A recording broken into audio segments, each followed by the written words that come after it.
Welcome back to my channel. In this video, I'd like to show you this geometry problem that looks very interesting to me.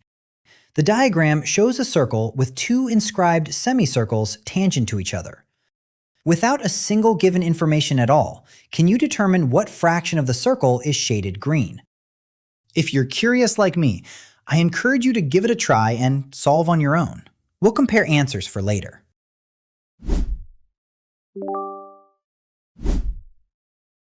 When I first saw this diagram, I thought the solution is going to be quick and easy, because the two semicircles looks like they can form another smaller circle. So I thought maybe I could create some relationships off that, but I was wrong. It turns out we got to do some work to nail this one.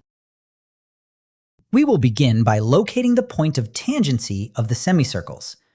Through these points of tangency, we can draw segments that connect the corners of the semicircles. Let S be the point of tangency. And also, let's label these vertices as A, B, and C. According to the inscribed right triangle theorem, when one side of an inscribed triangle is the diameter of a circle, then the triangle is a right triangle. So angle BSC must be a right angle. Next, locate the centers of the semicircles and draw a line segment that connects them. This segment passes through the point of tangency. And if you observe carefully, this segment is also the perpendicular bisector of the diameters. Since the diameters of the semicircles are also the chords of the large circle, then the line that bisects them must contain the center O of the circle. Are you following me so far? All right.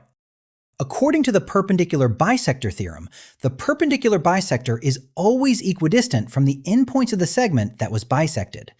Therefore, SB is congruent to SC. Now, let's turn our attention to triangle BSC. Note that triangle BSC is an isosceles right triangle. An isosceles right triangle has 45 degrees acute angles. This is because the base angles must be congruent, and that the sum of all angles in a triangle must be 180. Therefore, both angles SCB and SBC measure 45 degrees. Now, from the center O of the large circle, draw the radius towards point A and point B. Notice that the inscribed angle ACB subtends the same arc as the central angle AOB. Therefore, the measure of the central angle AOB is twice the inscribed angle, or 90 degrees. Next step is to draw segment AB and assume R is the radius of the circle. We have formed the right triangle AOB with each legs measuring R units. Recall that when a right triangle has legs measuring x, then the hypotenuse length is x root of 2. This means that AB has a length of r root of 2. Next, let's shift our focus on this right triangle. If we assume B to be the radius of the larger semicircle, then by the same concept we used in the previous step, the length SB must be b root of 2. Same thing goes for the other semicircle with radius a. We form another right triangle where the length of its hypotenuse is a root of 2. Now, let's shift our attention to triangle ASB. Since angle BSC is a right angle, then angle ASB must be a right angle as well, because two right angles forms a straight line. So we're going to use the Pythagorean theorem on this right triangle. According to the theorem, the square of the hypotenuse is equal to the sum of the squares of the legs. Therefore, r root of 2 all squared is equal to a root of 2 all squared plus b root of 2 all squared. This is r squared, and square root of 2 squared is 2.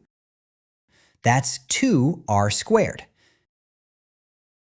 This is a squared, and this is 2. So 2a squared. Repeat the same thing to get 2b squared.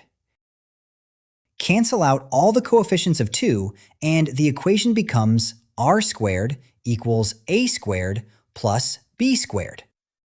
We're going to use this equation just a little later, but for now, let's revisit our original diagram. Anyway, are we having the same solution so far? Are you still following this solution? At this point, we already know that the radius of the semicircles are A and B. The area of the green region is the sum of the areas of the semicircles. The formula for the area of a semicircle is 1/2 times pi times radius squared. Therefore, the green area is 1/2 times pi times A squared, plus 1/2 times pi times B squared.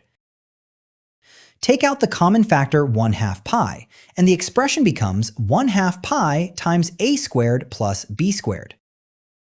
From the previous step, A squared plus B squared is equal to R squared.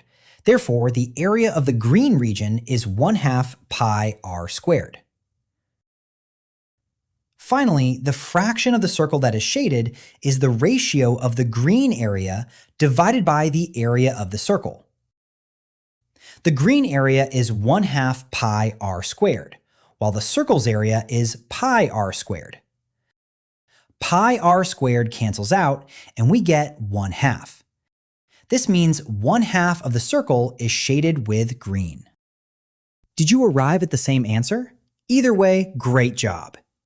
If you want to ask me anything about this video, or if you want me to do a specific geometry problem, just let me know in the comments down below. Thanks for watching.